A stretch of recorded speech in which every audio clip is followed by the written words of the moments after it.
Hi, my name is Damien, I'm the CEO of OpsMill, and in this video we're going to explore GraphQL.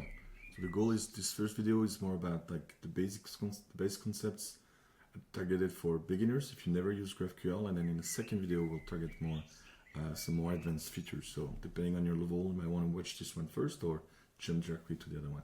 So here I'm using the public instance of Infrahub that you can access at demo.infrahub.app. It already has some data, already has some schema, and the goal is to explore GraphQL. So before we jump in, what is GraphQL? Why do you need it? Why it's important? You know, it's really an alternative or complement depending on REST API. In a nutshell, if we look at here, for example, a REST API endpoint accessible at /API/menu in Infrahub to access the menu, we see that, you know, in one API call, I don't really define anything else. I get an entire list of objects. They all have their predefined payloads, and overall, you know, they represent a pretty large amount of data that's being shared with me. That's the default of like REST endpoint, is that pretty much the server will define what is being returned, and it will expose multiple resources at different URLs. With GraphQL, it's kind of the opposite. With GraphQL, there's one endpoint, one system for you to access, and then the query that you define, the query that you will type will actually define what is being returned. What is super interesting is GraphQL is very tightly coupled with the idea of a schema, very much like Infrahub. And you know, it's where REST is usually kind of really static, like you access, if you have a schema with 10 different objects, you'll have to make 10 different queries, for example. In GraphQL, you have the ability to query multiple type of objects in the same query. So let's look at it. Here I'm actually looking and connected into with the account auto, so the public one. You'll have, if you go into login, you'll have the information for it.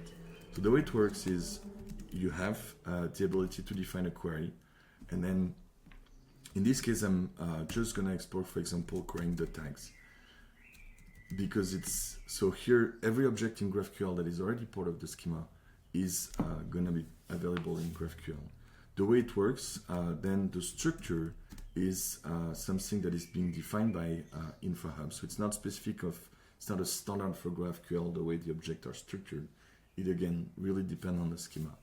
In Infrahub, the way we define it is that every object that you have in the schema will be available as part of the query engine as the entry point of your query.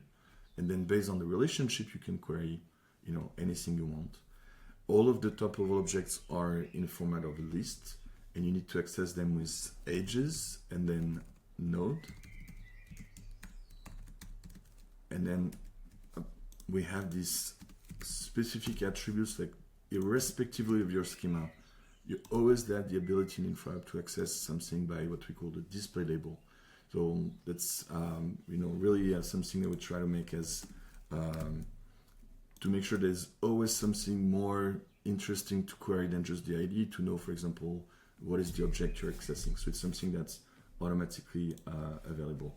Now, if you want to access some of the different attributes, for example, you also have the ability, and each attribute will be its own structure. And so here, if I want to access the name, I will be able to say I want to access name and value. And we see here that only the information that I've requested, like the format as what is being returned, is tightly coupled with, you know, the format of my query, and nothing more is being returned here. If I wanted to query now the description for that object, I will be able to do so as well. Quickly, we also have the ability to filter. So the filters in GraphQL are also dynamically generated based on the schema and based on the different attributes and based on the different relationship. So here, because it's a built-in tag, I have the ability to filter, for example, a name. I can say I only want the one that is called yellow. And in this case, only this one will be returned. And that's, you know, we have different options. So filters are always next to the name of the query, and then they're within parentheses, and you have the ability to define them this way. So it's, as I mentioned earlier, GraphQL, there's always a schema. So you actually have the ability to access the entire schema through the documentation.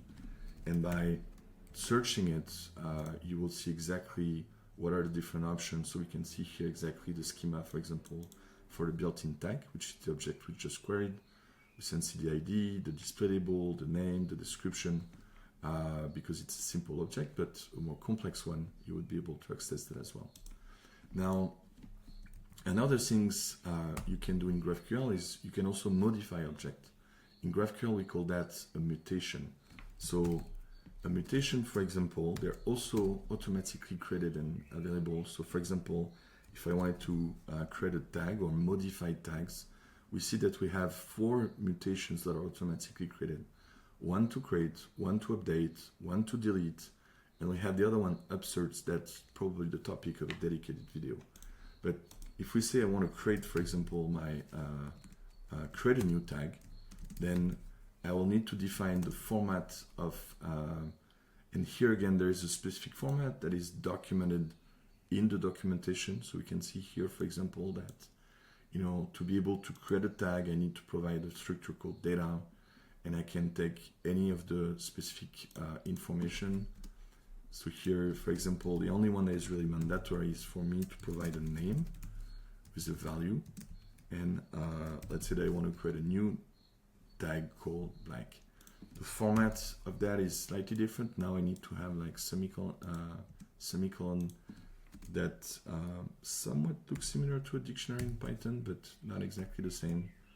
I need to close my curly bracket. And the way it works is a mutation is always followed by a query. So if we actually go back to my built-in tag, I see that I have the ability to query also some specific objects. And in Infrahub, every time we create a mutation to create an object or do something, we also expose the ability to requery the same object. And the benefit of that is, for example, because here a specific ID will be created for this object, then you will be able to query the object back. So it's completely optional. If you want, you can do that. But if you don't want, you don't have to. And we're following kind of the same structure as what we had earlier. So here what I'm saying is like create this tag, give it a name, black, and then automatically return the object with the new ID of the device, the tag, name and value. And so here I see that I created automatically the object called black.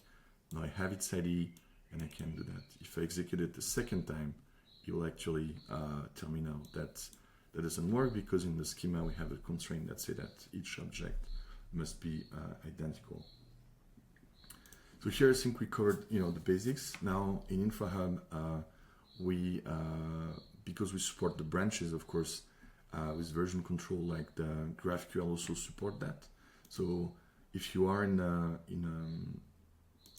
the sandbox, you can do that, and you can create your own branch, and then automatically you will be able to make query on different branches. And in the next video, we'll actually explore how to query GraphQL, you know, without this interface, like using any clients, any library. And so we'll talk into more details. But you can see here that the branch actually needs to be parameters in the query. And that's how actually we do that. So here, because black already exists, let's say that I'm going to create a new one called white, for example. So here now I have this new tag that is in my branch number 3.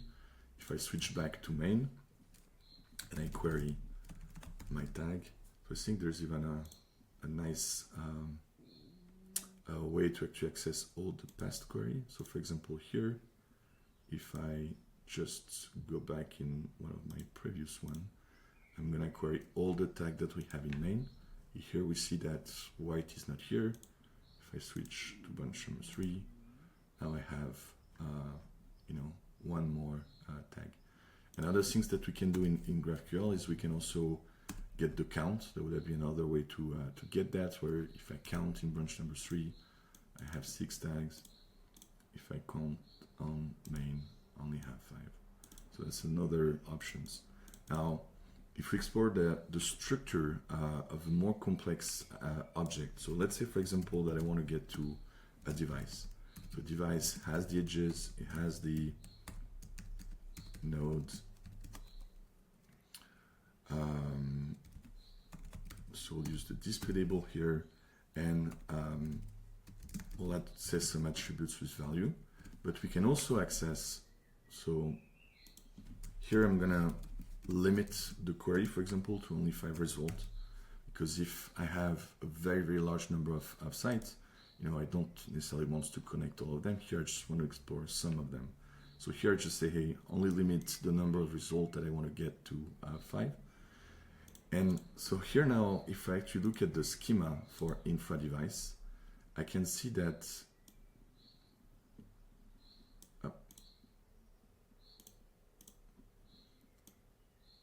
I have access also to the interfaces. I have access like not just to the attributes, but also the relationship that are available. For example, I can access the primary address, which itself is another object. So if I go here, I can access the primary address. And here, because it's we expect only a single object on the other side, we don't need the edges, we only need node. And then we basically have the same structure. I could query anything about this object based on its schema. Here I'm just going to display the display label and the address, which most likely is going to be the same. So we see here, you know, it's the same. So I'll just get back to the display label. And then I could also query, for example, the interfaces. And in this case, because interfaces is, we expect multiple objects on the other side, then the structure is slightly different. It needs to be edges, node, and here I will be able to query display label. So here it's going to query all the interface for those devices. Just going to close the dock to get a bit more information, visibility, sorry. And then we can see here we have, you know, all those different interfaces. And that's what's really powerful with GraphQL, is that we can, you know, navigate the schema. And here I could even, for example, if the interface was itself had some additional relationship, I could, like for example, if we have tags that are attached to those interface, which itself is another object, then I would be able to access them, you know, with something like that. And so we can, you know, query deeper and deeper. We always have to be careful of, you know, how much data we're querying and how complex that is, because at some point, you know, of course, if you're trying to access like most of the object in the database, that's going to be a very complicated query. But in a nutshell, that was yeah, an introduction to GraphQL in Infrahub. I hope now you can start exploring that on your own. And check out the more advanced video if you want to go, and we'll get actually into more advanced concepts like variables, fragments, and we'll also look at how to query the GraphQL interface directly from your, you know, any clients, any system. So thank you for watching.